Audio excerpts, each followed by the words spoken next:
Alors comme ça, c'est la guerre. Vraiment?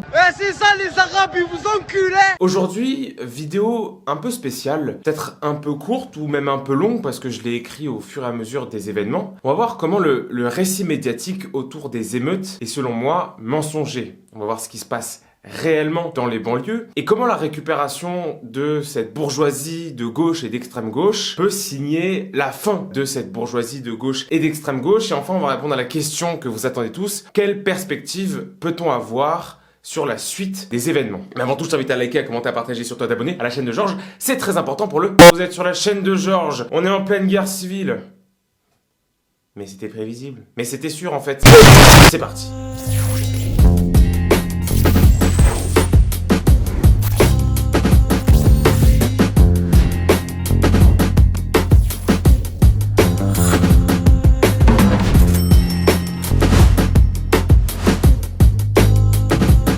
Pour bien comprendre le traitement médiatique et politique des émeutes en banlieue, il faut comprendre que on va essayer de plaquer sur la réalité, donc en l'occurrence des pillards, on va essayer de plaquer sur eux une idéologie et un récit. C'est pour ça qu'avant de débunker ce qui se passe, on va présenter la théorie générale autour des émeutiers. Ces émeutiers, ce seraient des révoltés légitimes délaissés des pouvoirs publics et qui seraient violents quelque part par détresse, un peu comme des feux de détresse, comme l'a affirmé le sociologue Geoffroy de Laguénon. Ces théories proviennent d'une lecture sociologique qui date d'il y a au moins 25 ans, mais qui a pris racine lors des émeutes de 2005. Cette année-là, Hugues Lagrange et Marco Oberti, donc deux sociologues, écrivent « Les émeutes urbaines en France, analyse d'un paradoxe français », où ils affirment que les émeutes de 2005 seraient le produit de l'exclusion sociale et économique. Encore mieux, Didier Lapéronie va jusqu'à analyser les violences urbaines comme une révolte symbolique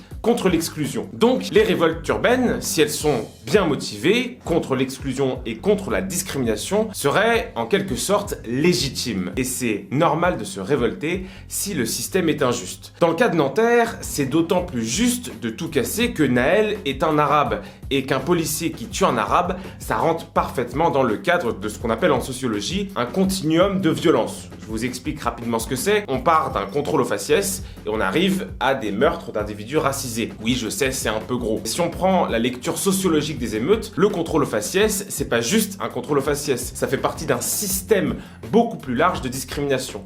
Donc un continuum, c'est un événement qu'on croit isolé, mais qui est en fait un petit rouage d'un état plus généralement oppressif. Si vous voulez une preuve de ce que je dis, France Info, le 29 juin au matin, donc hier, expliquait la révolte et les pillages par un ensemble de facteurs dont le tutoiement permanent par les forces de l'ordre fait partie.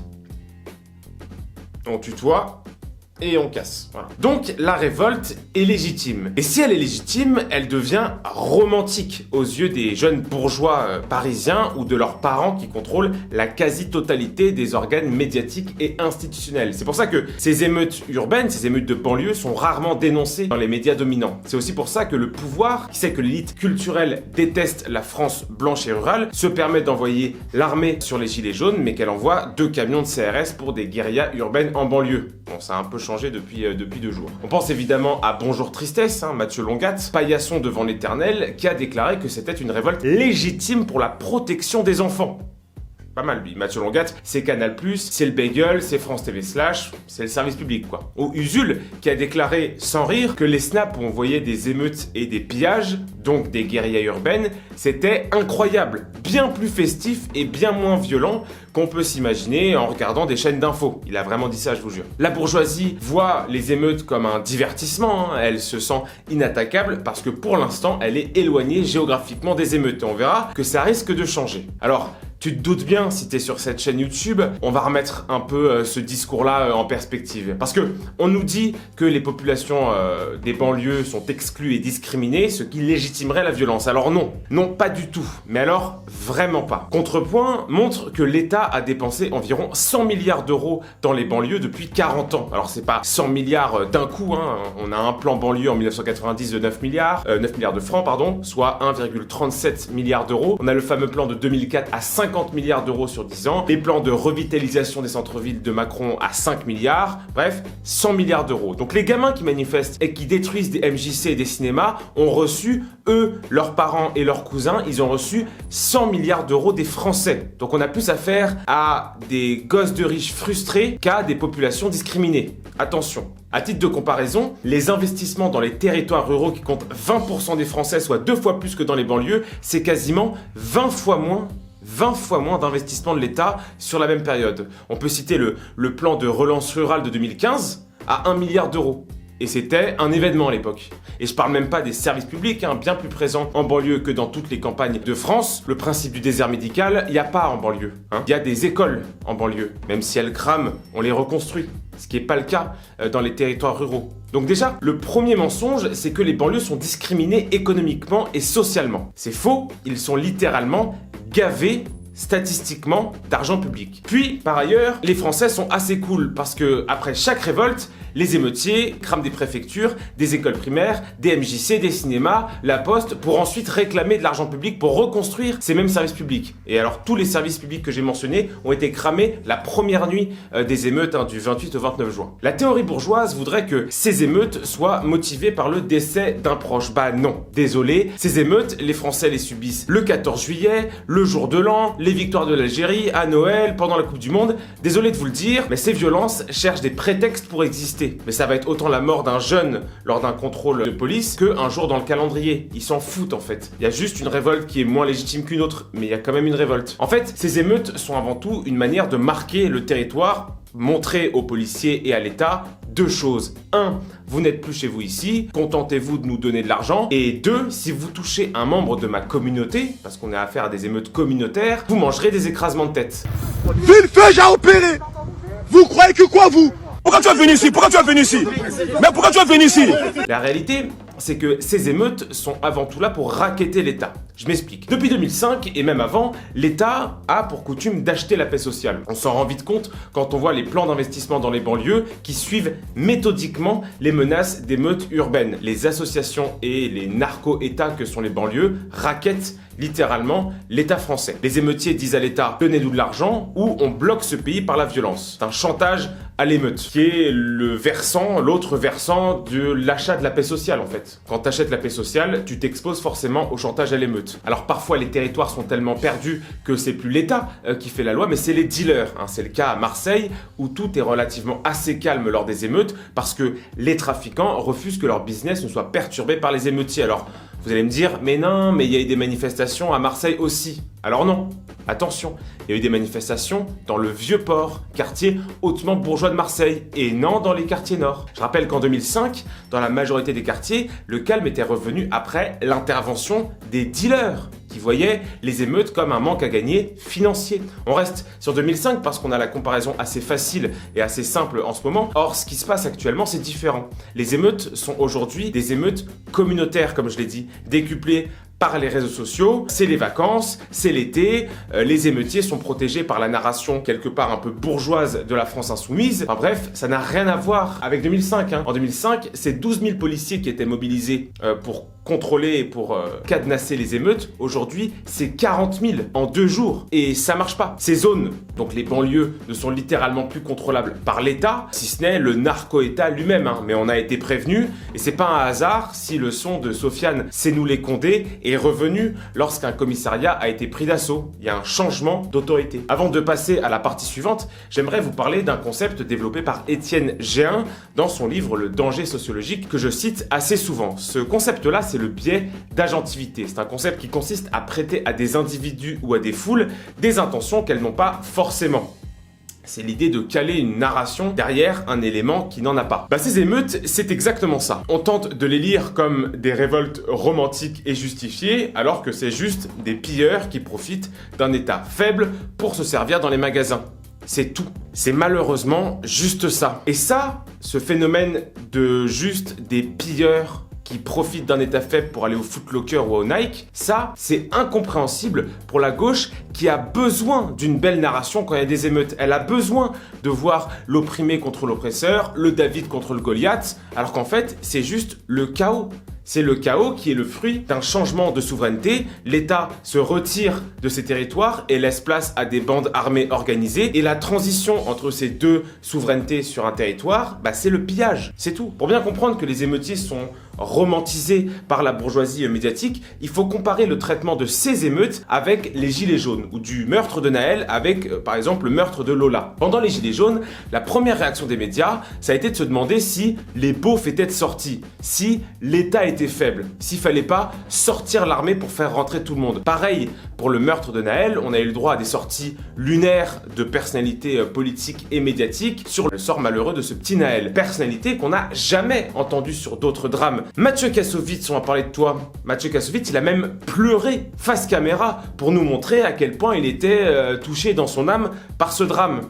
Le même Mathieu qui disait à la femme de Montguillon, massacrée par des racailles, il disait à Madame Montguillon, il lui disait « Votre mari est mort, mais c'est un fait divers ». Je vous mets la séquence pour que vous compreniez bien l'ampleur du deux poids deux mesures. Est-ce que ce Mathieu Kassovitz dirait ça, dirait « Votre fils est mort, mais c'est un fait divers » à la mère de Naël? Est-ce qu'il oserait dire ça?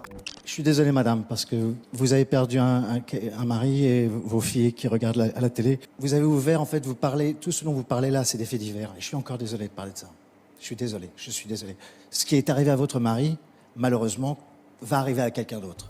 Il faut bien que vous compreniez que cette lecture, c'est une construction médiatique. On choisit de présenter artificiellement les émeutiers et leurs révoltes comme légitimes. Parce que si on était précis, des mecs qui sortent pour cramer des services publics et piller des magasins, un homme de gauche qui se respecte, il parlerait d'un pillage capitaliste sur fond de refus de l'État-providence. C'est ça qu'il dirait quelqu'un de gauche. C'est pas oh non mais attends, ils sont discriminés, ils ont le droit de cramer des mairies. Bah non, en fait. Donc voilà, c'est une construction, c'est un mythe, un récit médiatique. Quand les partisans de Trump ont envahi le Capitole, l'ensemble de la gauche française parlait d'une menace pour l'Occident et de la nécessité de traduire Trump en justice. Mais selon cette logique, tous ceux qui appellent à l'insurrection en France en ce moment devraient être traduits en justice eux aussi. Faut bien rappeler que, comme disait Charlotte sur CNews, on traite quotidiennement des informations qui sont lunaires. Les émeutes nous pendaient au nez depuis 20 ans, mais on a tout fait pour ne pas les voir. Ce qui est injuste pour les Français, c'est qu'en face d'eux, il y a une puissance médiatique de feu, quoi. Il y a des joueurs de foot qui sont regardés par les enfants, il y a des personnalités politiques, il y a des pouvoirs publics, il y a toute la bourgeoisie médiatique et culturelle qui impose une vision artificielle d'une révolte juste et nécessaire. Donc c'est très compliqué pour eux d'aller à l'encontre de ces perceptions. Maintenant, on va parler de la France insoumise. Parce que pour ce qui est de la France insoumise, c'est assez particulier. En fait, elle représente bien le mouvement qui a balayé l'Occident tout entier, à savoir on délaisse l'ouvrier historique et blanc pour les minorités perçues comme les nouveaux damnés de la terre. Alors en France, on a eu ça avec la création d'SOS Racisme et la création de la figure du beauf, dans une vidéo que je vais sortir bientôt. En Angleterre, il y a eu ça avec le Parti travailliste dans les années 80 et aux États-Unis, il y avait ça 10 ans avant avec les premières études sur les droits des minorités. J'en avais parlé dans ma vidéo sur les violences à Cologne, mais la stratégie de la France insoumise, elle est très dangereuse. Je rappelle qu'ils ont fait leur sketch de soutien aux émeutiers en leur rendant visite en garde à vue. On parle d'émeutiers, on parle pas de gardés à vue simple, de mecs qui se sont fait contrôler. On parle de mecs qui ont ouvertement voulu détruire des services publics. On parle de ceux qui crament des hôpitaux et des bagnoles. Ça, pour l'opinion publique, ça passe pas, selon moi. Comment légitimer le fait qu'on s'en prenne à des services publics? Voilà, tu le merde. Voilà, tu es le. Et casse-toi de la mairie, sale pute. Comment être élu de la République dans une manifestation qui brûle des drapeaux français? Comment appeler à manifester avec des gens qui saccagent le mémorial de la Résistance? Comment manifester avec des gens qui disent mort aux juifs? Mort au port, mort au port, niqué. Mort aux juifs. Assassin! Assassin! Assassin! Devant la caméra. Comment Rémi Buzine, le journaliste d'extrême gauche, peut filmer quelqu'un qui dit mort aux juifs sans intervenir? La France insoumise cherche à être là pour récupérer les émeutiers. La vérité, c'est qu'avec elle ou sans elle, l'émeute aurait eu lieu. La preuve, les émeutiers ont chicoté Carlos Bilongo quand il est venu les rencontrer à Nanterre. Même les émeutiers ont la décence de ne pas accepter les crevards dans leur manifestation. Mourir, regarde, arrête de parler, je vais le démarrer. Voilà, arrête de parler, je vais le démarrer. Progressivement, temps, avec ses frasques médiatiques, la France insoumise va être associée au chaos et donc s'opposer à l'idée même d'accéder au pouvoir. Et c'est pour ça que la fin de carrière de Mélenchon, elle fait pitié au plus haut point. Il est passé d'être à quelques voix du second tour et il finit comme un élément perturbateur et insurrectionnel du jeu politique. La réalité, c'est que la proposition idéologique de la France insoumise, un mélange de marxisme sociologique qui nous dirige depuis 40 ans, cette logique-là, de toujours prendre le parti des opprimés, de toujours excuser la violence des opprimés, ce parti-là, il est en train de bouffer la France insoumise. Quand Louis Boyard explique que ces scènes de pillage, c'est pas des émeutes, mais c'est une révolte, il veut caler une vision idéologique et romantique sur le chaos. Chaos qu'aucun acteur ne peut contrôler. Quand on voit les images de cette nuit, ce qui est vertigineux et angoissant, alors c'est évidemment les lynchages, les pillages dans le centre de Paris, quelques mois des Jeux Olympiques, mais c'est surtout que ces hordes de jeunes qui font ça, qui pillent, qui frappent, qui détruisent, ils le font en rigolant, ils se marrent. Je transpire là, trop d'adrénaline. Regardez les courses, trop c'est trop, trop c'est trop. Vous savez pas qu'est-ce que vous ratez. Aïe, regardez, on habite dans le bendo, mais on a pris quand même un truc pour les jardins. Ils sont pas dans une revendication ou un appel à la haine, ils rigolent de notre État qui est tombé.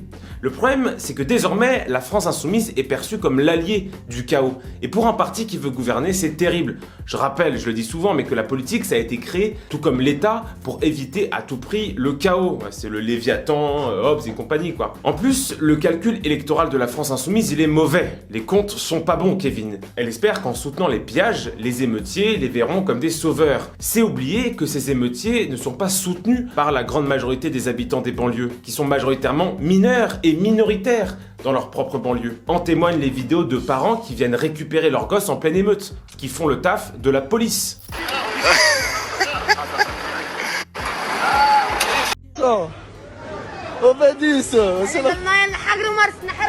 C'est pour un Algérien le sang, on fait ça pour un Algérien le sang.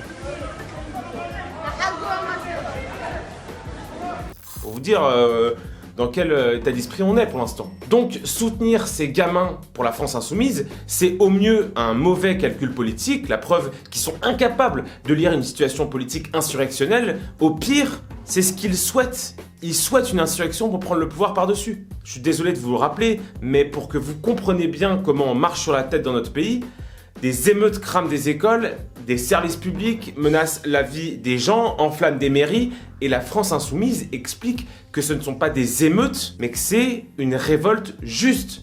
Genre, on a un Darty ou un Nike qui se fait piller et c'est une révolte. Quand Alma Dufour, je sais pas quoi, de la NUPES dit que la fin justifie les moyens, on parle de quels moyens en fait là? Et on parle de quelle fin? De twerker dans un magasin pendant des pillages? Ça, c'est une fin. De tabasser des randoms parce qu'ils sont blancs dans les villes, ça c'est une fin. De crier les Arabes vous enculent, ça c'est une fin.